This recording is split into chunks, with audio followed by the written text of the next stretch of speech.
I didn't want to allude to anything that would keep anybody from not coming. Matter of fact, we're gonna put this conversation on hold. I need to see where Markel is. But I did invite Markel as well. All right, so backstory. So my issue with Markel started at the season 1 reunion taping. Markel came to the reunion and had a whole issue with me that I didn't know anything about. And the reason why I was so upset and hurt and pissed by it is because I felt like, Markel, if me and you are friends, and you had all of these concerns, you had ample amount of time to address those concerns before we came to the reunion. Point blank period. You just wanted the audience, you just wanted to put on a show, and I slowly but surely learned that's how Markel operates. How you doing, Ty? You said John decides to make the smart-ass decision to call Markel over the phone, which none of us knew was even supposed to be a thing, because apparently Markel was supposed to come to the meeting as well, which, in all actuality, I'm happy that shit didn't happen. Okay. All right, bye. All right, sorry, guys. Markel's not coming. Oh, I'm so sad that he's not going to be here today.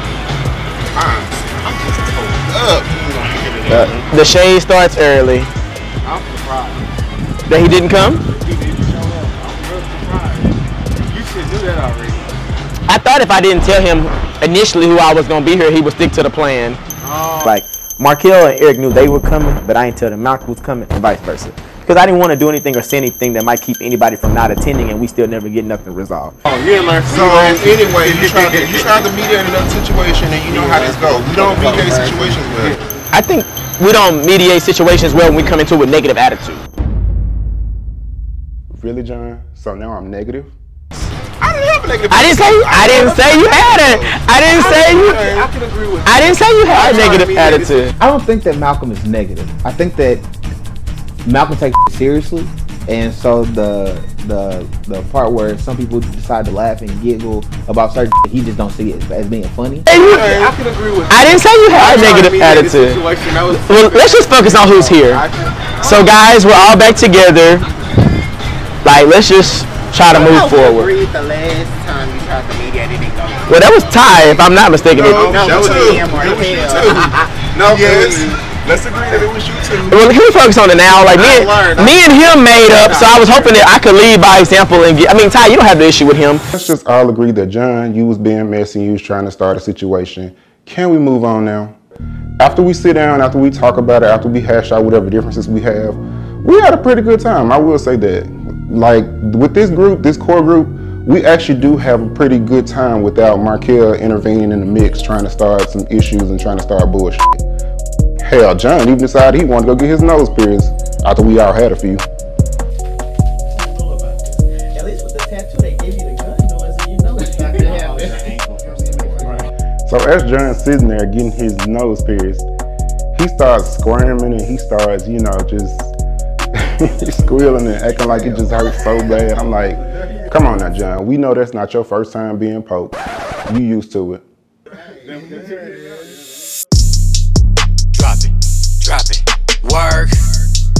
Drop it, whoa. Drop it, work. So I was at Valley of the King studio in North Dallas. I was working with producer Billy Sen, and we was basically creating the song Royal Drop.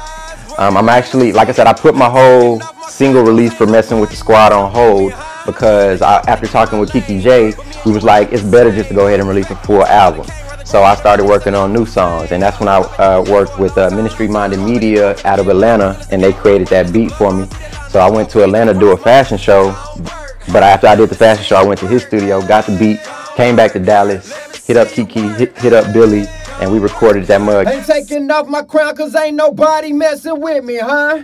They y'all wanna get in my lane, but me and you are not the same. Respect when you talk to the king, rather grind for the money than sell out for fame.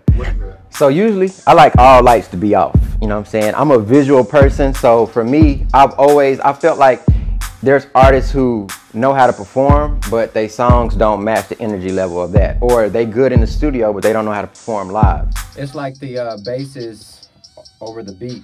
Hold on. I always gotta have my headphones blasting. If I can't hear the music times 10, I can't record. And that's just me. I love to hear the music bassing and blasting in my ears, and I love the lights low so I can see the visual of a full out arena packed out and me performing and they all going crazy. For the money that's allowed for fame. I've been doing this for a long time. You already know I'm finna get mine. Royal is a gang, no royal is a bloodline. See that line there? Yeah, please don't cross mine. Gone work. Let me see you work. This is gonna be a summer banger. Gone work. Yup. Hey boo, I want to thank you so much for taking the time to meet with me today. Like, I've actually decided to finally pretty much launch my business, my brand, my logo. So today I met up with a local graphic designer by the name of Elon today in Dallas. She's actually going to be designing the logo for my brand, John James Image and Wardrobe Consulting.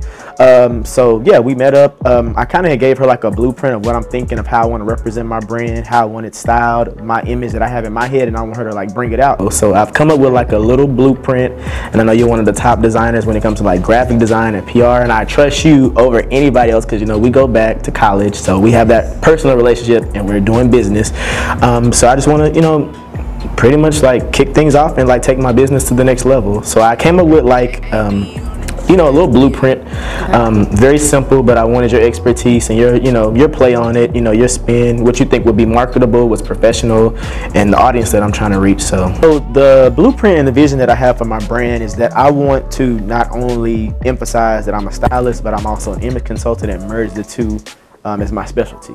And I want to work with, more so on the image consulting side, I like working with models because that's more of my background is in the fashion modeling realm. Okay, so originally getting started with the whole like image consulting and being a wardrobe stylist, originally primarily I did start with men.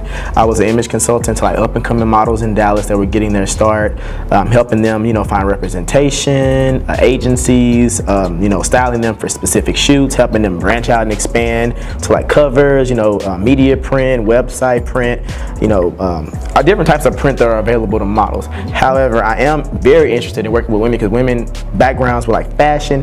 Fashion is so like, I don't know, it's just like very, I don't know, it's direct to women, like honestly, it's very direct to women, like clothing, print, like you see more like fashion models when it comes to on the female spectrum versus men, and when it comes to print. I think working with women clients is definitely a versatile realm when it comes to the clothing, the colors, the style, all the different, you know, women come in all different shapes and sizes, and I feel like you should make every woman look and feel good and be represented well, and that's what I want to do. That's amazing.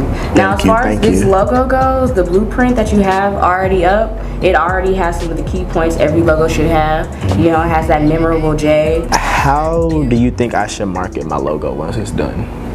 Once it's done, I mean, social media is probably the most booming platform right now that'll take anybody's company to the next level. So I definitely think that your social media presence, your pages, your cover photos, just the content you put out there, because that's what people see. They see a visual. And so once they get that brand underneath and your brand gets well known, then you can start with the other work. The social media is like everything does right now. Yeah. Okay. Well, I'm definitely down. That's a good way to start. Okay. Your logo is definitely the #1. Okay. So just kind of giving like an estimate, like, you know, like I know you're gonna like kind of, you know, mix and master it, you know, your own little way.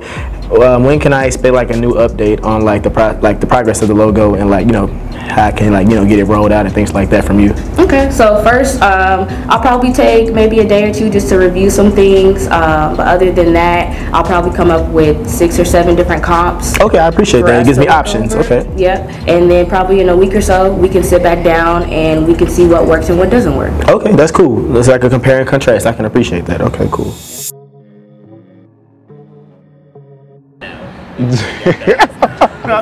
So I met up with Eric and John, and it's been a minute since I've seen them. Actually, it's been a couple weeks since I've seen them. I want to invite them to Stephon's performance. I feel like that it's time to, since now we're all on one accord, I feel like now would be a great time to mend the fences and merge, you know, the new with the old. Anyway. Do you think us, like, I kind of want to put together like a dinner, like a sit down, like dinner. With everybody? Yeah, like, you know, like to, you know, do something together, you know. I'll see, because think that would work, like with your old friends, with your new friends? It's so much crap going on, I'm just gonna be honest. Like, I'm right now, I'm like, I just want to film and go to film school and that's it. Right. Players Club Wars, I just want to film and that's it right now. That's it, because it's so much crap going on. I don't know, Between the situation with me and Markel, then the situation between them. When are you like gonna wrap that up? Here we go again. I don't know. I mean, honestly. We saw him last Sunday? Me, him, and Ty saw him. I'm at the point with Markel, it's like, if he wants to sit down and talk about it, we can, but I'm not here for the drama, the back and forth, the throwing, the, you know, bitch this and bitch that. I ain't for that this time. Like, cause I'm not the type of person, like, you throw some at me, we gonna be, it's a wrap. It's Memphis? Pretty much, yes. So I'm all for sitting down and talking about it, but the moment it goes left, I'm just gonna you know, wash my hands. But hopefully it don't have to get to that level, because I feel like what we got into it about is petty, and we can sit down as grown, we can sit down as grown people and talk about it, you know. I understand that he met up with you and y'all had a good discussion about that, so. Yeah, I think you should give him a call. I don't know, I'm gonna have to think about it, because, you know, it's like. I honestly think he is in a way better place where this probably ain't even in his mind. I feel like everybody needs to stop trying to mediate, because the last mediation that went down, the bitch threw some money, a latte was thrown, and it was just all kind of going down. Police was so I just feel like, why even do it? If they don't want to with each other, don't let them with each other, hell. I'm gonna think about it. I'm gonna think over it, and we're gonna go from there. And then I will also probably just reach out to him and talk to him and see what kind of space he's in. But you know. Yeah, let that help you gauge the situation. With me and my kids, day by day. So. Well, what did I tell you? What also did I tell you? Is, you know, we come into it with negative attitude. I don't know where John keep getting this bullshit that I'm negative. Like, stop saying this shit. I am not negative. This is a nice chat. It's hot. Yeah, so I'm finna get ready to go. Yeah. Well, I'm up now. See y'all. It was good seeing y'all. Yeah, always.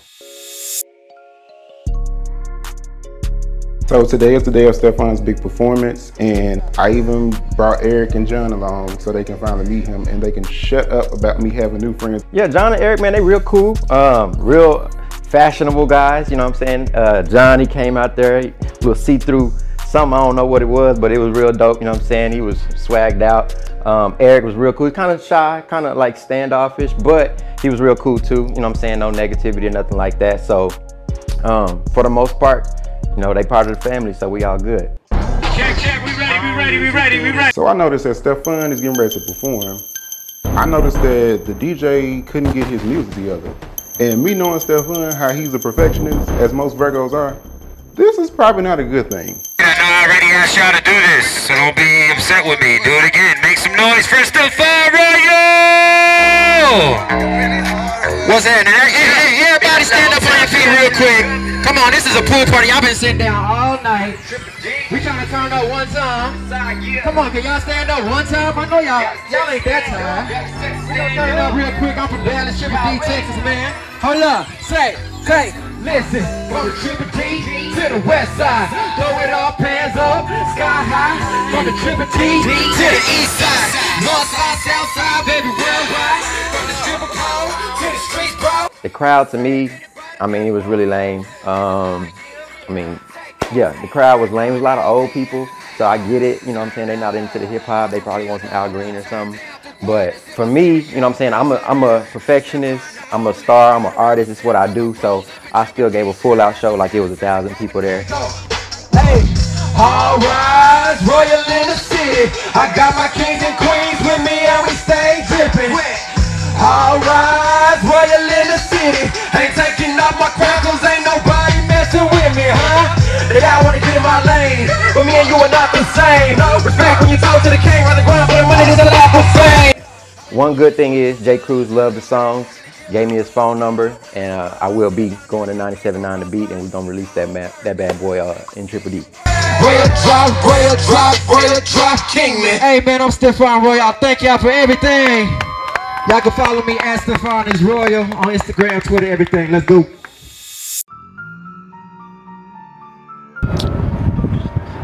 So, who's kicking this off today? Okay, so we're all gathered here today because somebody got me. No, I'm just playing. Okay, so. Going into this sit down, I'm not gonna lie, I was pissed. And the reason being is because on top of all the other bullshit that Markel did, Markel has went out and did interviews slandering my business and slandering my character. Malcolm, he's very unprofessional. His attitude sucks. He does not know how to edit things on time. and he got into it with every single body. He has a bad rep in the city when it comes to production. Like, girl, why are you so fucking hurt? Okay, so at the reunion, you mentioned that you said that you felt like I put myself on a pedestal and I cut out footage and I edited everybody to make them. Was it a lie? Was it a lie? Yes, it was a lie. Because everybody knows that editing is part of any reality TV show. So actually, that's not what I said. What I said is that anytime somebody says something bad about you, cut it out. No, I think that you are fair as a creator about like you cut everything out, which is not fair. I didn't cut out footage anytime somebody said anything better. No reality TV show on this earth uses the entire set of footage that they filmed for an entire season of a reality TV show, period. Nobody does that. But you would know that if you was a real producer and director like you claim to be. Okay, let's stop if you want to go there, it's several times. It's several times where you asked me to cut out footage that you was talking about the both of them.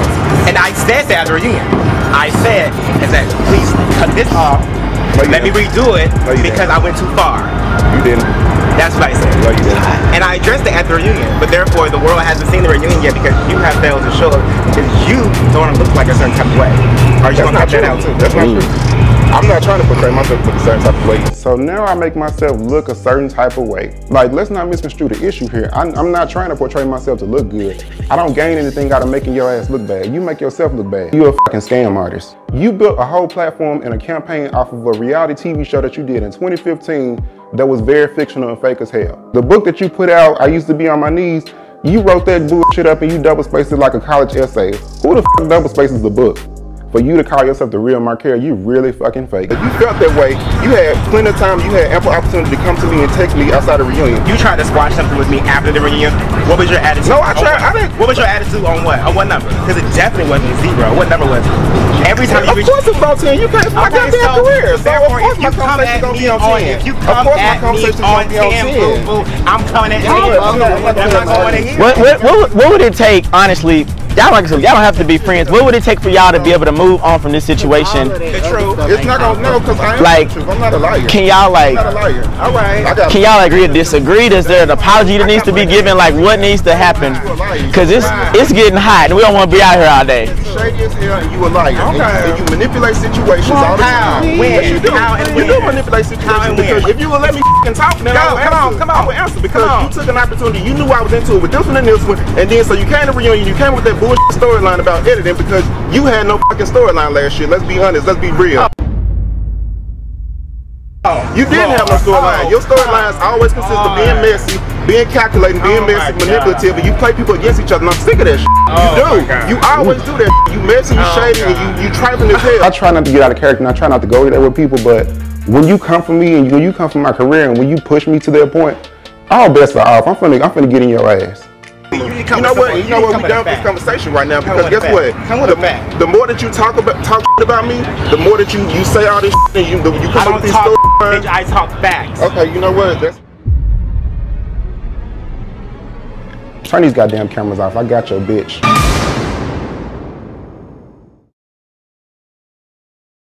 Next time on Millennials of Dallas. What was the point of inviting us to a cover reveal party that you knew for sure we weren't going to be in, or at least give us some information to let us know? Like the fact that you sat there and you decided to bring us all the way out here and not give us no forewarning, no information whatsoever. It wouldn't be on no set. But as a friend of mine, I would just expect you to have my back, or at least my best interest at heart. That situation alone, like, really put things in perspective for me and was like, do I really have what it takes? Like, how do you deal with that? One, you gotta learn when to cut people off, because they'll keep using you.